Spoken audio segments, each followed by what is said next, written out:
Arrivés sur leur terre natale, ces dépouilles composées des agents de police et de gendarmerie servant sous la bannière des Nations Unies ont trouvé la mort le 16 septembre dernier en mission en République centrafricaine.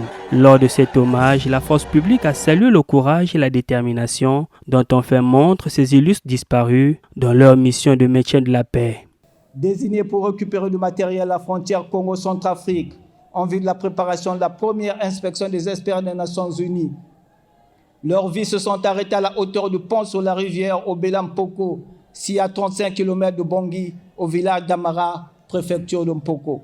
Là, un accident tragique a occasionné la disparition de 5 de nos vaillants casques bleus, dont 4 corps sans vie ont été retrouvés.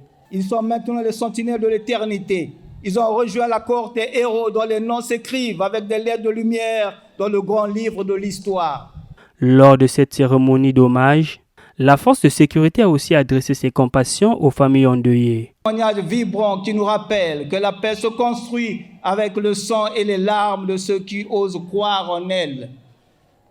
Ces gendarmes et policiers, nos frères, nos enfants, nos époux sont tombés pour que d'autres vivent.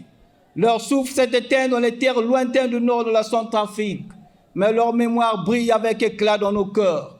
Ils sont partis, mais ils demeurent. Ils sont couchés là, mais ils vivent encore. Ils vivent encore dans chaque pas que nous faisons vers un avenir plus juste.